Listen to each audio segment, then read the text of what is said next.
ay kasama ko pa sa Senate of the Philippines. Ang aking kaibigan, ang aking kumare, Senador Amy Marcos.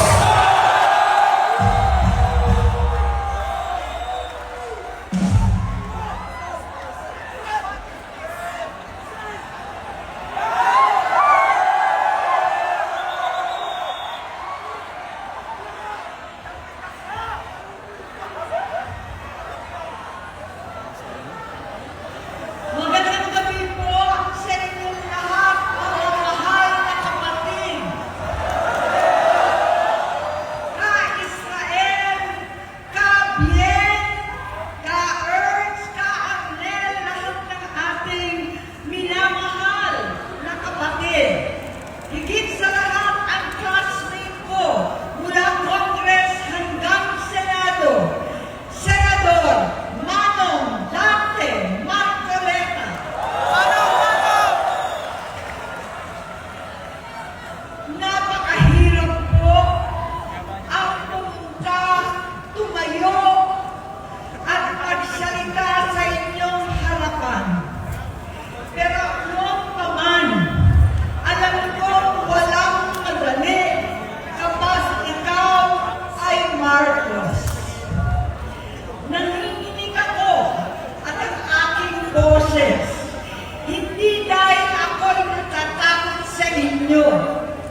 di siya pumapasok.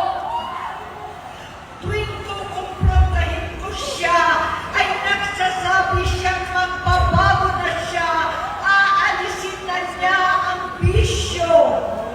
Hanggang sa may nagsumbong na naman sa akin na sa paggising pa lang sa umaga, kasabay ng almusal, marijuana pala.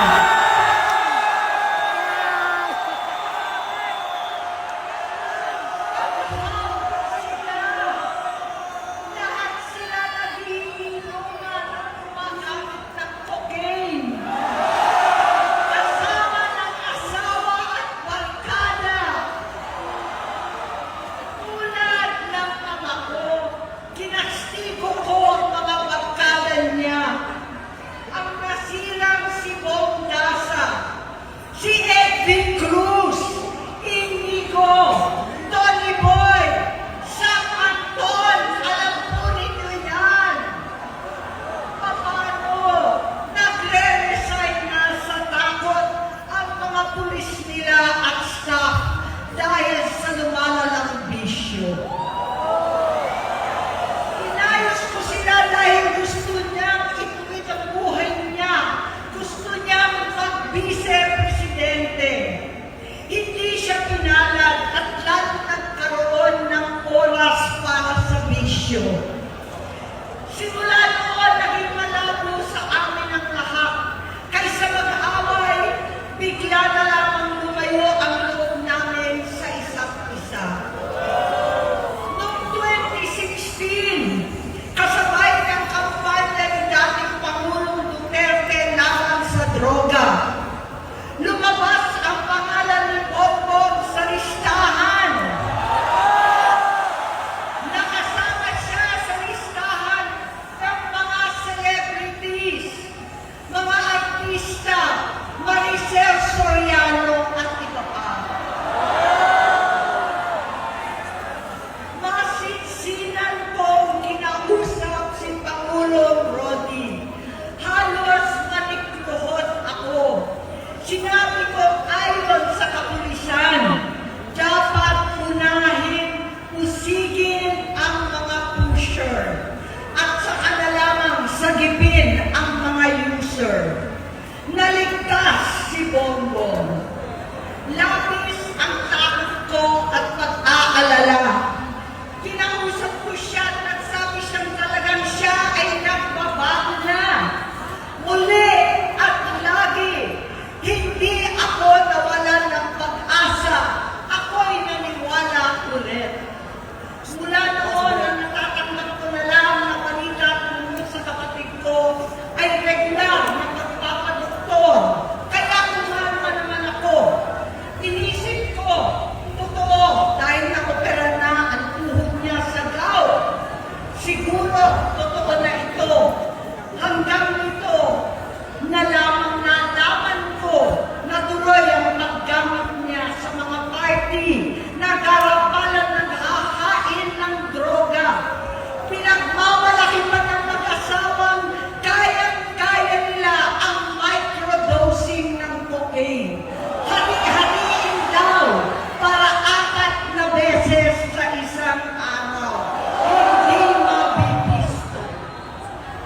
Ang pagpapadoktor, pinalabas nila ang pag-stem cell. Nagpapalit daw ng dugo, nagpapa-blood transfusion. Kayang-kaya raw. Hindi ko maintindihan ang pinagsasabi.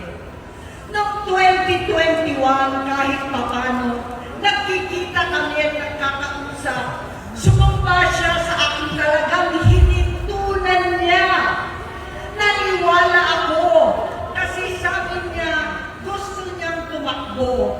Ang sabi ko, tutulong ako sa abot ng aking makakaya. Pinakilala ko si Bongbong kay Inday. Naging magkatandem sila. Pagkatapos noon ay biglang hindi na niya ako ulit kilala. Kahit si Inday, nagtataka, bigla ko na itsapwera. Kahit ganon, nangampanya pa ako para sa kanya. Kahit si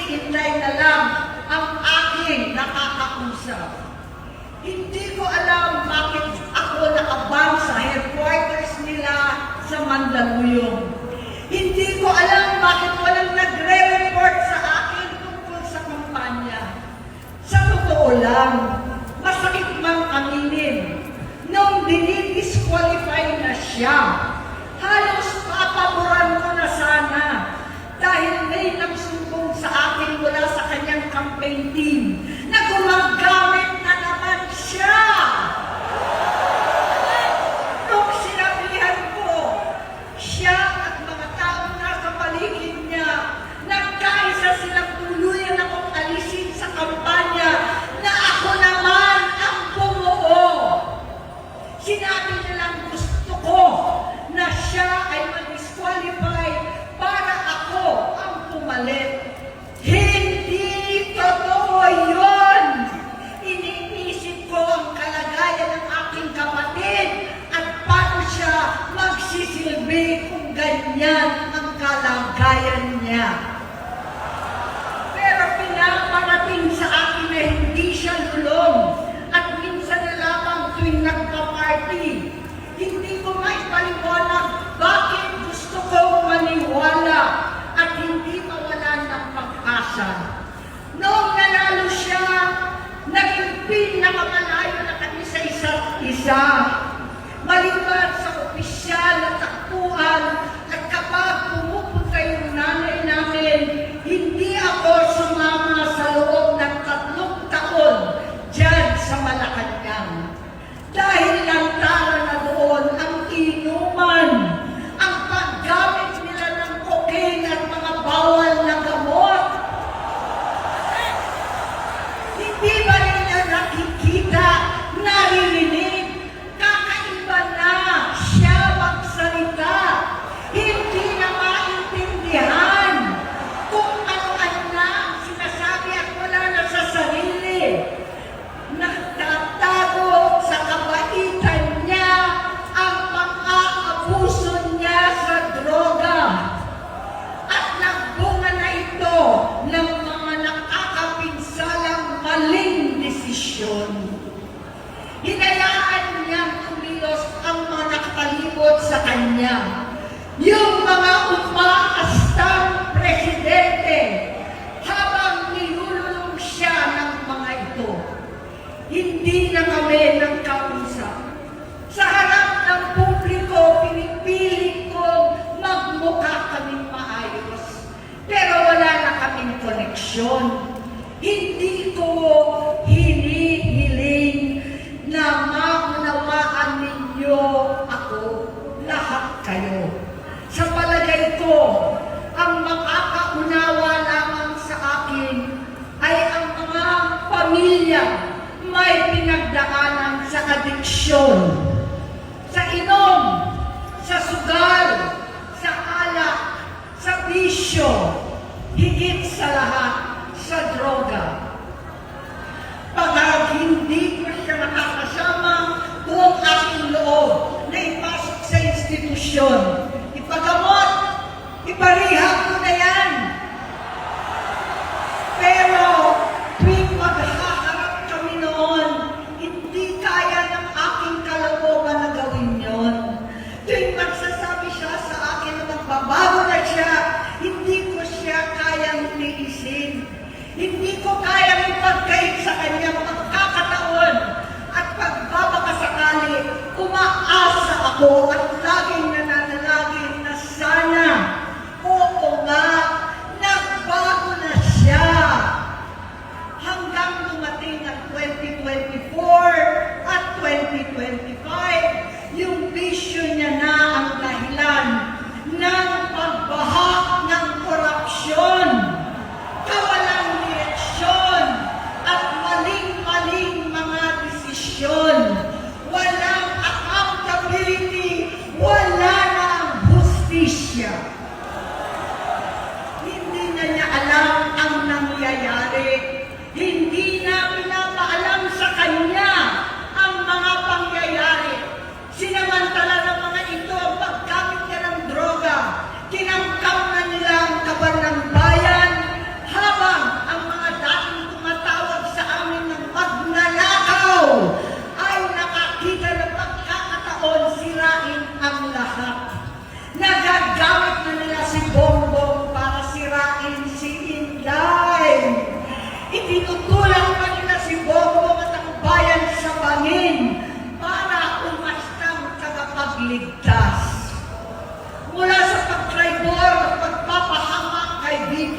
Inday, sa confidential funds na kung tutuusin ang galing naman sa opisina ng Pangulo, hanggang sa pagpadukot sa dating Pangulong Duterte para itago na lamang sa ibang bansa.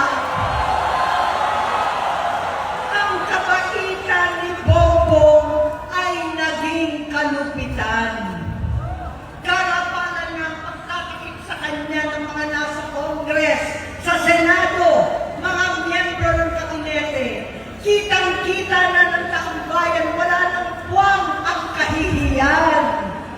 Para bang nauulit ang bangungot ng kasaysayan dinanas namin noon. 68 years old po ang tatay ko nung pinatalsik sa pwesto. 68 years old na rin si Bongbong ngayon. November 17 din nung 2021 nung nakumbinsi ko si Inday na magbise kay Bongbong. November 18 po, bukas, ang ikatlong araw natin.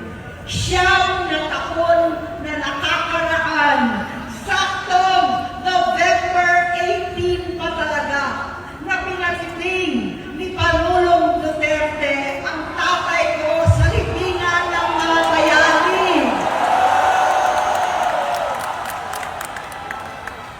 Halo-halo na ang aking nararamdaman, pero alam ko ito ang dulo at hangganan ng aking pagtitiis at pananahimik. Hindi na tayo mananahimik! Dahil nalaman ko pati ang mga anak niya ay nagdodroga na. Pinasusuklaman ko pa ang pag-alok ng mag-inang si Sandro ng droga ang aking mga anak at iba pang mga kamag-anak. Yan ang hindi ko na mapapalampas. Sa loob ng halos 4 na dekada, wala akong ibang pinangarap kundi maipakita sa sambayanan na hindi kami masamang tao. Hindi masama ang pamilya Marcos. Gusto kong ibangon ang dangal ng aking ama. Sa pamamagitan ng nagpagtatrabaho para sa bayan, sinikap kong maging mabuting gobernador, tinakawan, senador. Hindi ako halos nagpapahinga para makapag-iwan sana ng legasiya na kapag sinabing Marcos, nabawi na namin ang tingin sa nakaraan. Ngunit sa kagustuhan kong maging responsableng anak, matupad ang pangako ko sa aking ama. Nabigo akong maging mabuting kapatid. Naging mahina ako kay Bongbong. Sa kapulisan at sundalo, sa lahat ng mga leader at tagapagpatupad ng batas, siya ang Pangulo natin ngayon. Sinabi ko kung anong kalagayan niya ngayon. Tulungan niyo akong mapabuti ang kanyang kalagayan. Tulungan niyo akong matulungan siya. Hindi niya ako kalaban. Ang kalaban niya ay ang sarili niya. At nadadamay ang bansa sa laban na yan. Bilang senador at lingkod bayan, batid ko ang mga problema at gaya ng bayan, alam ko rin ano ang solusyon. Sa pagkakawatak-watak, patuloy na pamumulitika, pagnanasa sa kapangyarihan ng mga talunan naman, kaguluhan sa Mindanao, alanganing giyera sa China at Estados Unidos, kawalang pananagutan sa flood control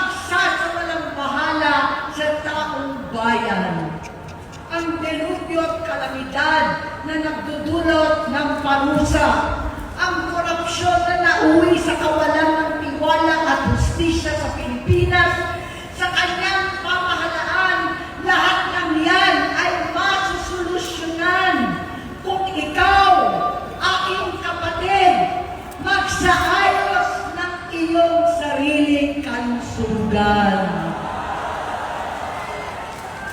Kapag humupa ang ingay sa politika, kapag umuwi na kami sa aming pamilya, hindi bilang senador, kundi bilang ate, bilang si Manang Aimee ni Bonget, kaya ito sasabihin sa harap ng taong bayan, sa harap ninyong lahat, at sa harap ni Bongbong. Bonget, magtatatlong taon na tayong hindi nakakausap. 3 taon ko nang sinusubukan muli na ako'y pakinggan. Siguro ngayon ay makakarating ng buo ang gusto kong sabihin. Walang mababawasan, hindi madadagdagan. Bongbong, nag-aalala sa iyo si Manang. Tuwing nakikita kita sa TV, gusto kitang puntahan. Napakalaki ng pinagbago mo. Itsura, pagsasalita, takbo ng pag-isip. Minsan, napapatanong ako sa sarili ko, ikaw pa ba yan? Si Bongbong ba talaga yung nakikita ko? Pero ako, aling ko, ako pa rin ito. Ako pa rin ang ate mo na tumayong ama't ina sa inyo sa ibang bansa. Ang kasama no sa sumubok na sanglahin lahat ng sakit para sa iyo. Ang kapatid mo na hindi mo kailangan hingan ng tawad dahil agad ka nang iniintindi at tatanggapin dahil mahal kita. Nasa Bagong Tipan, kay Lucas, Kapitulo 17, versikulo 3 hanggang 4. Kung magkasala ang iyong kapatid, sawayin mo siya. At kung siya'y magsisi, patawarin mo siya.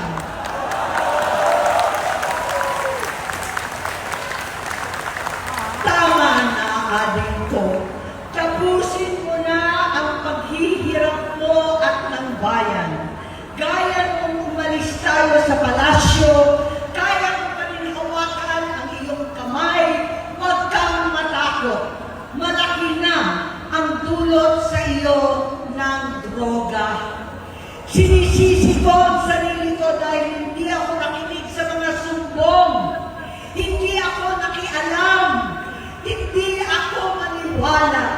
Pero hindi pa huli ang lahat. Tama na, ading ko. Magpahinga na tayo. Umuwi na tayo. Magpagamot, magpagaling at nangangako ako. Hindi ako malilingan, hindi ako magkukulang. Lahat ng kasama mo ngayon, hindi natin kasama sa pinakamadilim na bahagi ng buhay natin. Kasama mo sila ngayon dahil nasa taas ka pa. Ako at ang ating mga tunay na kapatid dito sa Luneta ang kasama mo kahit pagdilim ulit ang lahat. Talikuran mo ang iniisip at ibinubulong lang ang misyon. Unahin na natin ang kalusugan mo dahil sa adiksyon na bigyan mo ng malubhang karamdaman ang buong bansang Pilipino. Matatanda na tayo, sakitan na si Mami, alagaan na lang natin ang isa't isa. Kaliwat kanan man ang pagbuhusga sa akin, malinaw sa aking puso na dapat mauna ang Diyos, ang bayan, pamilya at sarili.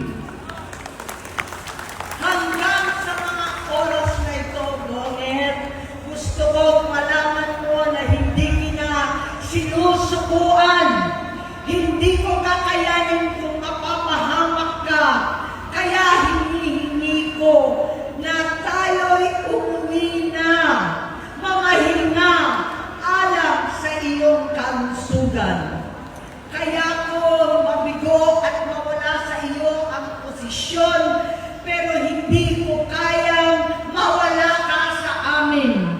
Ayusin mo ang sarili mo. Magpagamot, alisin ang droga sa iyong sistema. Wala akong ibang gusto kundi gumaling ka, malagpasan natin ito muli. Dahil wala akong ibang hinahangad bilang ate, kundi maging masaya ka, maging ligtas sa mga malusog, matagumpay sa buhay. Itama ang mali, labanan ang adiksyon, at ako hindi kailanman aalis sa iyong tabi. Susuporta at hindi titigil manalangin kasama ninyo dito sa Luneta at sa buong mundo. Dahil iyon naman ang tungkulin at ibig sabihin ng salitang kapatid, kapatid, mabuhay kayong kapatid. Maraming salamat po.